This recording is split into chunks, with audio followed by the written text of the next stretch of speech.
नमस्कार, मैं PM DNA Singh और आप देख रहे हैं कमाल यार।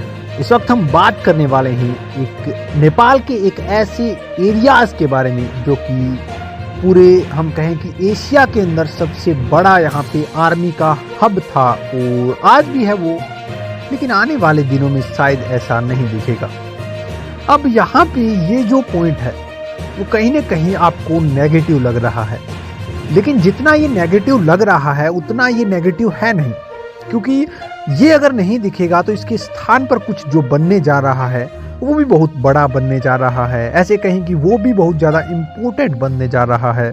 लेकिन कहीं ना कहीं इसकी एरियल वैल्यू को देखा जाए, कहीं ना कहीं सिचुएशन को देखा जाए तो वो नुकसानदायक भी है। दोस्तों, क्या हो रहा है यहाँ पे, कौन से एरिया की मैं बात कर रहा हूँ जो कि नेपाल के अंदर एशिया का सबसे बड़ा आर्मी परेड हब था और वो यहाँ पे अब किसके अंदर चेंज होने जा रहा है। सारी चीज़ें बहुत ज़्यादा इंपॉर्टेंट है, तो वीडियो के अंत तक बने रहिए। और अगर आप चैनल पर नए हो तो चैनल को सब्सक्राइब करके बेल आइकन दबा लीजिए ताकि आपको अगला अपडेट भी सबसे पहले मिले। चलिए वीडियो को शुरू करते हैं। दोस्तों, सदियों से जैसे जैसे काठमांडू का विस्तार हुआ, टूंडी खेल का एक विशाल खुला स्थान जो कि पुराने शहर के किनारे पर था, अब वो शहर के अंदर बदलता हुआ जा रहा है। कहने का मतलब ये है कि वो खुला नहीं रहा, जिसका नाम था यहाँ पे तिख्या, और वहाँ पे ख्या का अर्थ है कि सामाजिक और सांस्कृतिक कार्यक्रमों के लिए अलग से शहर के बाहर एक इलाका।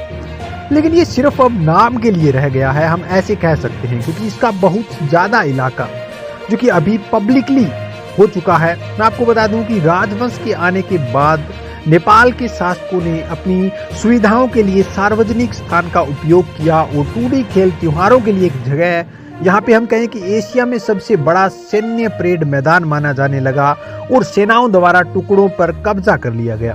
मैं आपको एक चीज दिखाता हूँ इसी के अंदर। अगर हम बात करें यहाँ पे रानी पोखरी, यहाँ पे हम बात करें रातन पार्क, खुला मंच, सैनिक मार्च, टूंडी खेल, आर्मी हेडक्वार्टर और दशरथ यहाँ पे रंजनशाला, ये सारे के सारे कहीं न कहीं अलग अलग तरह से कटे हुए प्लॉट्स हैं, हम कहें कि एरियाज हैं जो टूंडी खेल के अंदर अलग अलग तरह के, जहाँ पे मिलिट्री क्वार्टर्स हैं, वो सारी चीज़ें दिखाते हैं। लेकिन अभी एक और प्रोजेक्ट चल रहा है। मैं आपको बता दूं, यहाँ पे इससे पहले 2015 के भूकंप के बाद यहाँ पे सार्वजनिक पहुंच क्षेत्र जो है वो मलबे में ढेर में बदल चुका है। सड़कों को पार्क करने के लिए भी बंद कर दिया गया है इसे, और 15% से भी यहाँ पे कम कह सकते हैं मूल विस्तार की जनता के लिए खोला गया है। ये एक बहुत ही ज़्यादा इसकी सिचुएशन है वो कि वाहियात हो सकती है। जबरदस्त अतिक्रमण के यहाँ पे नवीनतम उदाहरण देखने को मिले हैं। काठमांडू मेट्रोपॉलिटन सिटी KMC ने अपने नए महापौर बैलन शाह के नेतृत्व में टूडी खेल में एक खुला मंच जो कि पार्किंग सुविधा में बदलने के लिए पुनर्विचार किया जा रहा है। दोस्तों, इस चीज पर गौर कीजिए आप, जो कि यहाँ पे बैलन शाह है, अब इस टूडी खेल को जो खुला स्थान है उसे उस तरह से नहीं देख रहे, उसे देख रहे हैं कि जिस तरह से पॉपुलेशन बढ़ रही है यहाँ पे जो नेपाल के काठमांडू शहर की, उसे मैनेज करना, उसके अंदर जो यहाँ पे हम कहें कि जो वाहन है, व्हीकल है, वो बढ़ रहे हैं, तो उनको पार्किंग के लिए सुविधा देना। इसलिए यहाँ पे ये जो खुला स्थान है उसे यूज किया जाए। एक हिसाब से देखा जाए तो आपको ये अच्छा लगेगा। और मैंने सबसे पहले एक बात बताई थी कि अब ये खुला स्थान नहीं रहेगा तो आप इसे नेगेटिव ले जा सकते हैं, लेकिन मैंने कहा था नहीं ले जाना है।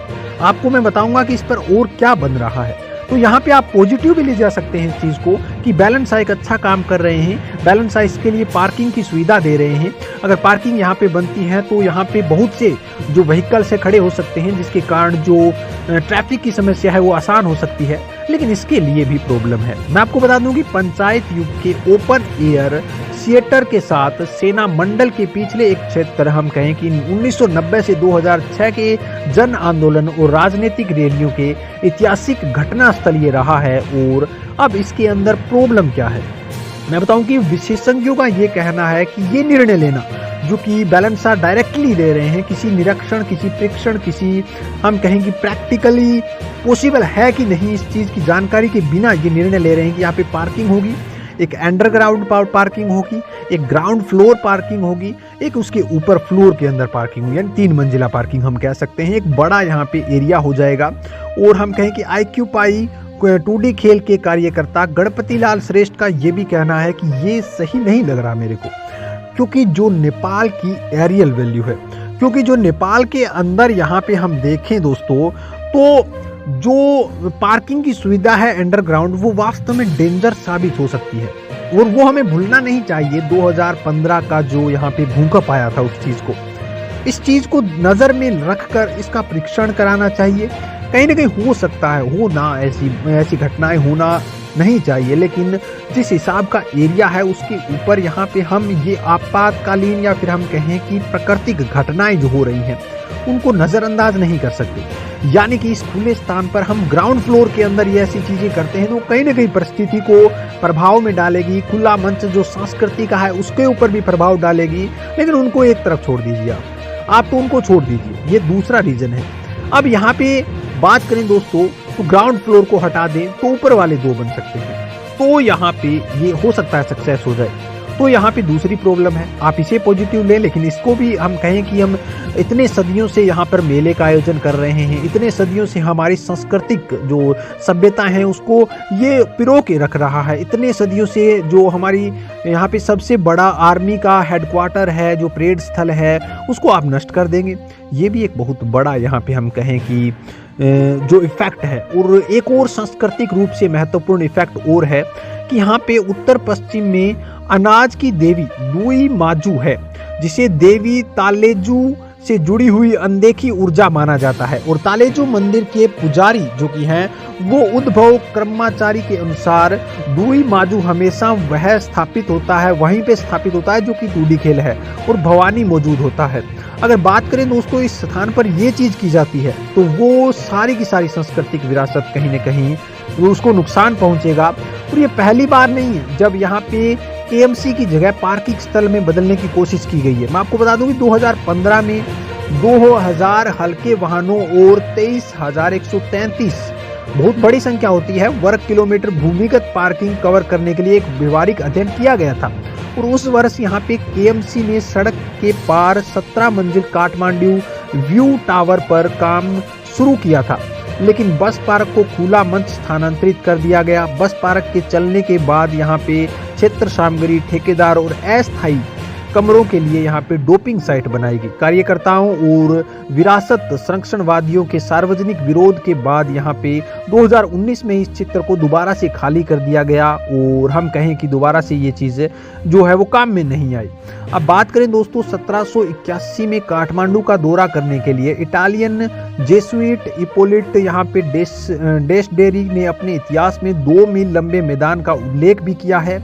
1850 के दशक में काठमांडू में British resident surgeon Henry Ambrose यहाँ पे ओल्डफील्ड में अपनी पुस्तक के स्केच ऑफ नेपाल के अंदर भी इसका उल्लेख करते हैं। 2D खेल मूल रूप से उत्तर में रानी पोखरी तक फैला हुआ है, जो कि आज एक स्टेडियम है, और उन्होंने अनुमान लगाया कि इसकी जो लंबाई है वो 2 से 3 मील हो सकती है, चौड़ाई है वो 300 गज मापी गई है, क्योंकि एक बहुत अच्छा बड़ा एरिया है जिसकी हम प्रत्येक स्थिति के हिसाब से देखा जाए तो अपनी अपनी वैल्यू है।